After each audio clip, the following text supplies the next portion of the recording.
जय हिंद दोस्तों, स्वागत है आप सभी का आपके अपने YouTube channel GS hub by DS sir में। तो कैसे हो आप लोग? उम्मीद करता हूं आप सब अच्छे होंगे। साथ ही आज की श्रृंखला में हम देखने वाले हैं एक बार फिर से एसएससी एमटीएस एग्ज़ाम एनालिसिस 2023। साथ ही आज हम देखेंगे 10 मई की सभी शिफ्टों के एग्ज़ाम का एनालिसिस। आज आपकी 10 मई है और आपके जो आज तीनों शिफ्टों का एग्ज़ाम हुआ है एसएससी एमटीएस का, उसके जो महत्वपूर्ण 50 प्रश्न बन सकते हैं उन सभी का हम डिटेल से विश्लेषण करने वाले हैं। कुछ इस तरह से प्रश्न रहेंगे, इन सभी का साथ ही हम डिटेल से अध्ययन करेंगे और जानेंगे आने वाले शिफ्ट में यानी कल जो आपका एग्ज़ाम है उसमें किस तरह से क्वेश्चन पूछे जा सकते हैं। तो आपके लिए 100% ओरिजिनल क्वेश्चन होने वाले हैं जो कि विद्यार्थियों के मेमोरी बेस्ड होंगे। आप सभी से निवेदन है एक बार से दोस्तों में सेशन को शेयर कर दीजिए ताकि जो विद्यार्थी एसएससी एमटीएस की तैयारी कर रहा है उसके लिए ये क्लास महत्वपूर्ण साबित हो। ठीक है, चलते हैं आज के पहले प्रश्न की तरफ। आज का मोटिवेशन कोड जो आपको ऊर्जावान बनाएगा और मंजिल के प्रति जागरूक रखेगा। कह रहा है साथी, उम्र थका नहीं सकती, उम्र थका नहीं सकती, ठोकरें गिरा नहीं सकती। अगर जिद हो जीत जाने की, जिद हो जीत जाने की तो हार भी आपको हरा नहीं सकती। याद रखेंगे, उम्र आपको थका नहीं सकती, ठोकरें आपको गिरा नहीं सकती। यानी कि कहने का मतलब है साथी, आपने एक बार एग्ज़ाम दिया और आपका क्लियर नहीं हुआ या आप फेल हो गए उसमें, तो याद रखेंगे आपको रुकना नहीं है। वहाँ पर क्या नहीं करना है? रुकना नहीं है, आपको रुकना नहीं है। यदि आपने पहली बार में ये हार मान ली तो याद रखेंगे आप आगे नहीं बढ़ सकते। मन में यदि आप सोच लो कि आधा हमने सोच लिया कि हमारा एग्ज़ाम क्लियर हो जाएगा, तो आधी जीत तो यहीं से हो जाती है, क्योंकि आपका कॉन्फिडेंस आपके एग्ज़ाम को क्लियर कराने में बहुत ज़्यादा महत्वपूर्ण होता है।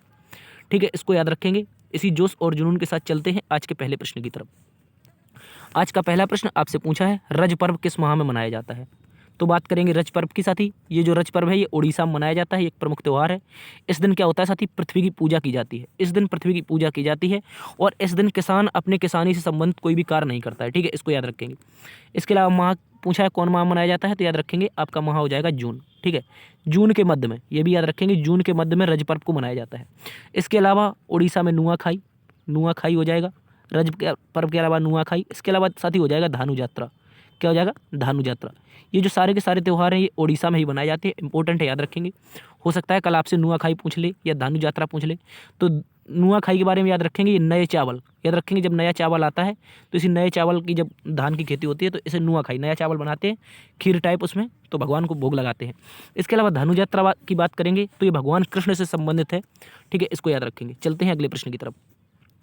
अगला प्रश्न कह रहा है मणिपुरी नृत्य शैली क्या है? मणिपुरी नृत्य शैली क्या है? तो याद रखेंगे इसको जुगोई कहते हैं। क्या कहते हैं? या जागोई या फिर जुगोई या फिर इसी को कहते हैं मणिपुरी नृत्य शैली। क्या कहते हैं? मणिपुरी नृत्य शैली। इंपॉर्टेंट क्वेश्चन है, याद रखेंगे। मणिपुर राज्य से संबंधित है और मणिपुरी जो नृत्य होता है आपका, ये भारत का एक शास्त्रीय नृत्य है। ये भी आप लोग अच्छे से याद रखेंगे। मणिपुरी शास्त्रीय नृत्य भारत का एक शास्त्रीय नृत्य है, इंपॉर्टेंट है, याद रखेंगे। चलते हैं अगले प्रश्न की तरफ। अगला प्रश्न कह रहा था तराइन का प्रथम युद्ध, तराइन का प्रथम युद्ध किस वर्ष लड़ा गया था?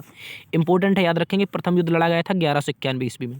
जीता किसने था? तो इसमें पृथ्वीराज चौहान मोहम्मद गौरी के मध्य होता है और इसे प्रथम युद्ध को पृथ्वीराज चौहान जीत जाता है, जबकि दूसरा युद्ध कौन जीता था? तो गौरी जीता था। ठीक है, चलते अगले प्रश्न की तरफ। अगला प्रश्न कह रहा था पूर्ण पाचन की क्रिया शरीर के किस अंग में होती है? कह रहा है शरीर के किस अंग में पूर्ण पाचन की क्रिया होती है? तो याद रखेंगे जो ये प्रक्रिया होती है छोटी आंत में होती है। साथ ही छोटी आंत में रसांकुर उपस्थित होते हैं। क्या होते हैं?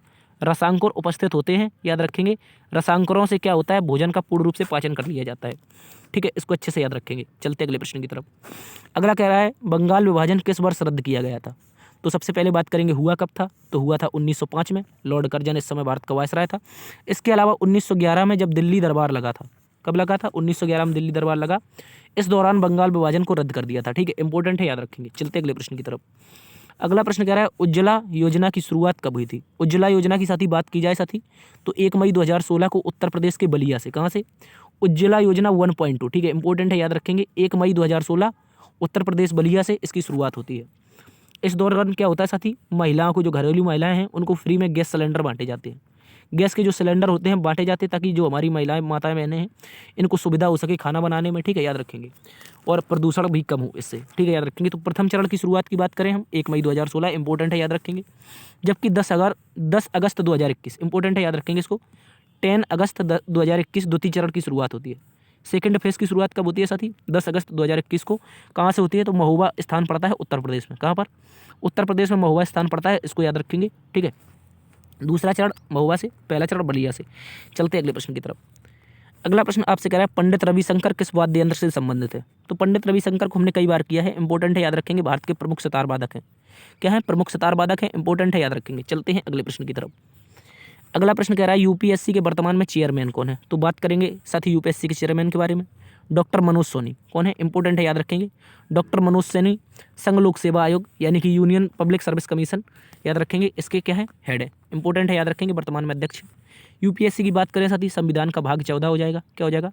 संविधान का भाग 14, इंपॉर्टेंट है, याद रखेंगे। इसमें इसका उल्लेख मिलता है संघ लोक सेवा आयोग का। ठीक है, इंपॉर्टेंट है। चलते हैं अगले प्रश्न की तरफ। अगला प्रश्न कह रहा है साथी रोपण कृषि किस प्राकृतिक प्रदेश में की जाती है। क्वेश्चन आया था कि रोपण कृषि किस प्राकृतिक प्रदेश में की जाती है। तो इसका राइट आंसर हो जाएगा साथी विषुवत प्रदेशों में। कौन से? साथी जो विषुवत प्रदेश होते हैं यहाँ पर रोपण कृषि की जाती है। इंपॉर्टेंट है, याद रखेंगे। चलते हैं अगले प्रश्न की तरफ। अगला प्रश्न कह रहा है साथी पुंगचोलम त्यौहार किस राज्य में मनाया जाता है। साथी बात करेंगे पुंगचोलम त्यौहार के बारे में, ये क्या होता है। तो याद रखेंगे ये मणिपुर में मनाया जाता है। सबसे पहले इंपॉर्टेंट है, याद रखेंगे, यह त्यौहार कहाँ पर? मणिपुर में मनाया जाता है। और इसका जो अर्थ होता है वो होता है ड्रमों की गर्जना। साथी पुंगचोलम का अर्थ होता है ड्रमों की गर्जना। इसमें क्या होता है, आपने प्राचीन काल में सुना होगा, बहुत सारे जब राजा महाराजा युद्ध करने जाते थे तो वो अपने साथ में पहले ड्रम बजवाते थे, फिर उसके बाद में तुरही बजवाते थे।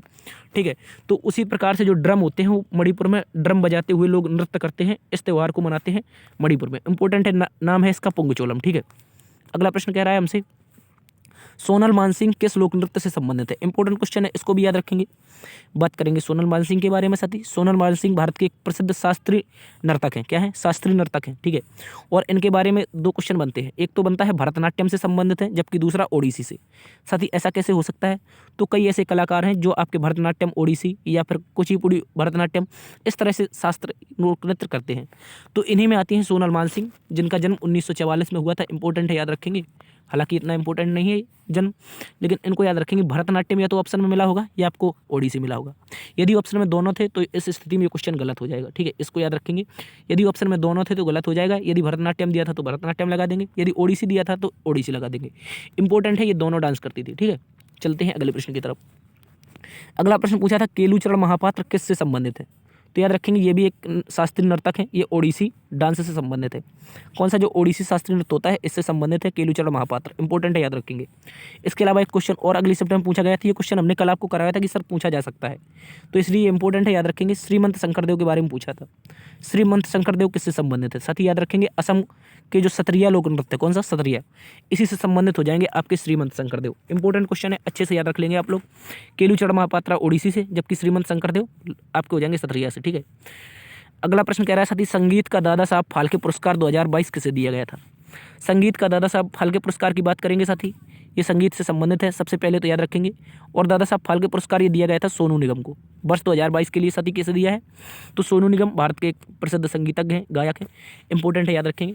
जबकि 52वां दादा साहब फाल्के पुरस्कार, ये भी क्वेश्चन बन सकता है। ठीक है, इसको याद रखेंगे। आशा पारेख को दिया गया। किसको?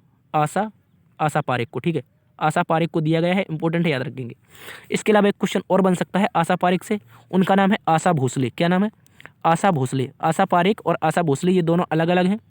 एक आपकी सिंगर है, एक आपकी क्या है? एक आपकी हो जाएंगी। ये आशा भोसले जो है ये सिंगर है, जबकि ये क्या थी? ये आपकी अभिनेत्री थी। ठीक है, इंपॉर्टेंट है, याद रखेंगे।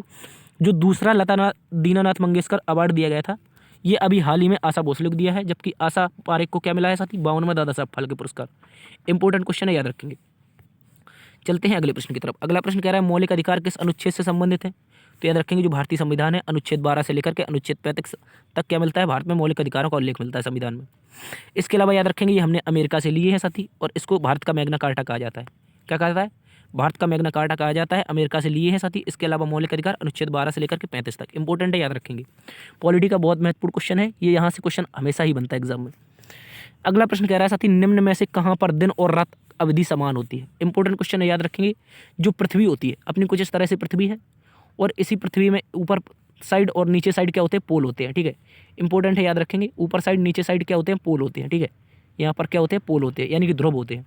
और इन्हीं ध्रुवों पर क्या होता है साथी? दिन और रात समान होते हैं। ठीक है, इंपॉर्टेंट है, याद रखेंगे। जो दिन और रात की अवधि होती है ये कहाँ पर? ध्रुवों पर समान होती है। 6 महीने का दिन तथा 6 महीने की रात होती है। इंपॉर्टेंट है, याद रखेंगे। अगला प्रश्न कह रहा है इनहेरिटेंस ऑफ लॉस पुस्तक के लेखक कौन है। इनहेरिटेंस ऑफ लॉस पुस्तक की बात की जाए साथी तो किरण देसाई। इंपॉर्टेंट है, याद रखेंगे साथी। किरण देसाई एक लेखक हैं भारत के, इनके द्वारा लिखी गई है इनहेरिटेंस ऑफ लॉस। इंपॉर्टेंट है, याद रखेंगे। अगला प्रश्न कह रहा था साथी धमेक स्तूप किस राज्य में स्थित है। बात करेंगे धमेक स्तूप के बारे में, तो ये उत्तर प्रदेश के वाराणसी में जो सारनाथ पड़ता है, जहाँ पर आपका महात्मा बुद्ध ने पहला उपदेश दिया था धमेक स्तूप पर, यहीं पर पड़ता है। इंपॉर्टेंट है, याद रखेंगे। चलते हैं अगले प्रश्न की तरफ। अगला प्रश्न कह रहा है साथी आपसे संविधान को अंगीकृत किए हुए कितने साल हो गए थे। इस तरह से क्वेश्चन आया था, जब संविधान अंगीकृत हुआ था उससे कितने साल हो चुके हैं। तो याद रखेंगे 26 नवंबर 1949 को संविधान सभा द्वारा संविधान को अंगीकृत किया गया था। सबसे क्वेश्चन पहले तो यही बनता है, सर सरकार ने अंगीकृत किया था या संविधान सभा ने। तो सबसे पहले याद रखेंगे आप लोग, संविधान सभा ने संविधान को अंगीकृत किया था 26 नवंबर 1949 को। ठीक है, इंपॉर्टेंट है, याद रखेंगे। नवंबर 2022 तक इसमें कुल 73 साल हो चुके हैं, और जो अगले अब आने वाला नवंबर है यहाँ पर 74 हो जाएंगे। ठीक है, इंपॉर्टेंट है, याद रखेंगे। अगला प्रश्न पूछा था मालदीव की राजधानी क्या है। तो मालदीव के बारे में याद रखेंगे, इसकी माले राजधानी हो जाएगी। आंसर इसको अच्छे से याद रखेंगे, मालदीव की माले। और याद रखेंगे साथी ये एक द्वीपीय देश है। द्वीपीय देश क्या होता है साथी, ये टापुओं पर बसा हुआ देश है। इंपॉर्टेंट है, याद रखेंगे, द्वीपीय देश। ठीक है, अगला प्रश्न कह रहा है साथी 2023 आईसीसी क्रिकेट वर्ल्ड कप की मेजबानी कौन करेगा। तो हमारा प्यारा भारत 2023 में वनडे विश्व कप की मेजबानी करेगा। किसकी, ओडीआई जो विश्व कप है इसकी मेजबानी करेगा। इंपॉर्टेंट है, याद रखेंगे। अगला प्रश्न कह रहा है साथी भारत को टीबी मुक्त होने का लक्ष्य क्या है।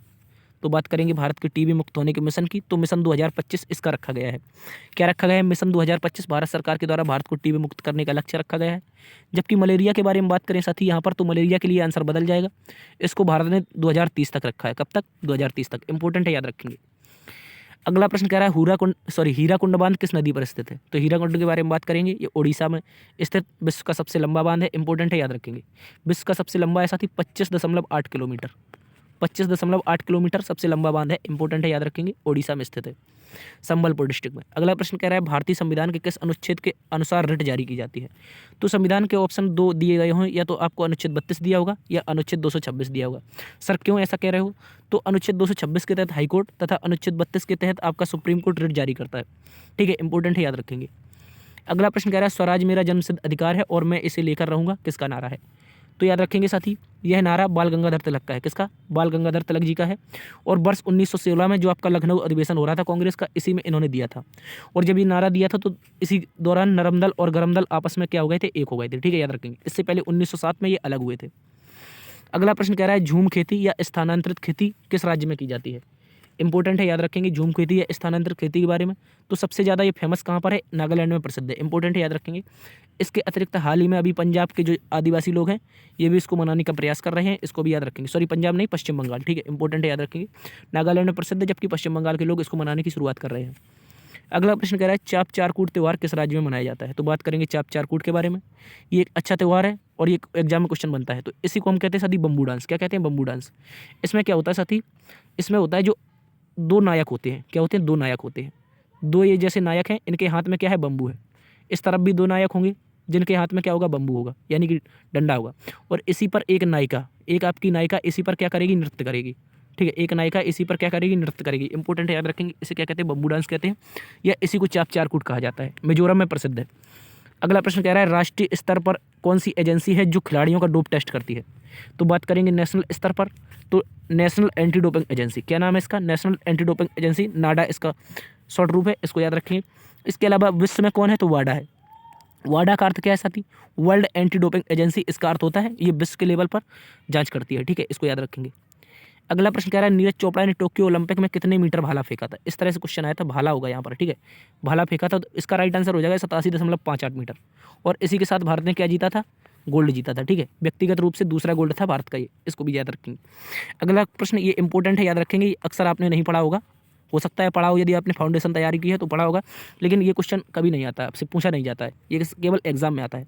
तो याद रखेंगे चोल शासकों द्वारा ब्राह्मणों को दान की जाने वाली भूमि को क्या कहते हैं। इंपॉर्टेंट है, याद रखेंगे। चोल शासकों द्वारा ब्राह्मणों को दान की जाने वाली भूमि क्या कहते हैं, तो याद रखेंगे साथी इसका हो जाएगा ब्राह्मणों को जो दान की जाने वाली भूमि है साथी, इसे हम कहते थे ब्रह्मदेव। क्या कहते थे साथी, ब्रह्मदेव कहते थे। इंपॉर्टेंट है, याद रखेंगे। चोल शासक जब भूमि दान करते थे इसे क्या कहते थे साथी, ब्रह्मदेव कहते थे। बहुत महत्वपूर्ण क्वेश्चन है, एग्जाम में छुपा रुस्तम क्वेश्चन है। ठीक है, इंपॉर्टेंट है, याद रखेंगे। अगला क्वेश्चन कह रहा था लेंस की क्षमता का मात्रक क्या होता है। तो लेंस की क्षमता की मात्रक की बात करेंगे साथी, ये डायोप्टर होता है। क्या होता है, डायोप्टर होता है। इंपॉर्टेंट है, याद रखेंगे। अगला प्रश्न कह रहा था आपसे स्टैंड अप योजना की शुरुआत किस वर्ष हुई थी। इंपॉर्टेंट है, याद रखेंगे। हमने उस दिन आपको कराया था, इसका बताया था कि या तो आपका 2015 होगा, आप चेक कर लेंगे, ठीक है। जिसने भी चेक किया था इसका, उसका राइट आंसर इसका सही होगा, ठीक है। तो याद रखेंगे 5 अप्रैल 2016। इंपॉर्टेंट है, याद रखेंगे। इस योजना की शुरुआत होती है, कौन सी योजना, स्टैंड अप योजना की शुरुआत होती है। और इसके मुख्य उद्देश्य क्या था, तो याद रखेंगे जो जमीनी स्तर पर उद्यमिता होती है उसको बढ़ावा देना। साथ ही इसका मतलब होता है कि हम भारत सरकार ऐसे जो जमीनी स्तर के लोग हैं, जैसे गांव से जुड़े हुए लोग हैं, इन लोगों को क्या करेगी, आर्थिक सहायता देगी, जिससे क्या करेंगे, उद्यमिता यानी कि औद्योगिक क्षेत्र में बढ़ावा देंगी, ठीक है। इंपॉर्टेंट क्वेश्चन है, याद रखेंगे। अगला क्वेश्चन कह रहा था मीराबाई चानू किस खेल से संबंधित है। इसको भी याद रखेंगे। मीराबाई चानू की बात की जाए साथी, ये भारत के एक प्रसिद्ध भारोत्तोलन यानी कि वेट लिफ्टर खिलाड़ी हैं। इंपॉर्टेंट क्वेश्चन है, याद रखेंगे।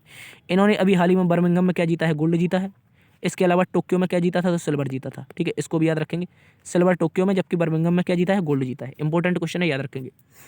तो ये थी साथी आज की क्लास। उम्मीद करता हूँ आज का एनालिसिस आपको पसंद आया होगा। यदि आपको पसंद आया है तो एक बार से सेशन को लाइक कर दीजिए, दोस्तों में सेशन को शेयर करिए। यदि चैनल पर नए हैं तो अभी तक आपने सब्सक्राइब नहीं किया तो आपसे निवेदन है कि सब्सक्राइब जरूर कर लीजिए, ठीक है। साथ ही देखते रहिए जीएस अब बाई डीएस सर। और आपके लिए कुछ दिनों बाद एक खुशखबरी लाएंगे ऑफलाइन बैच के बारे में, ठीक है। देखते रहिए जीएस अब बाई डीएस सर। मिलते हैं अगली वीडियो में, तब तक के लिए अपना ख्याल रखना, बड़ों का सम्मान करना, छोटों को प्यार देना। मिलते हैं कल। जय हिंद।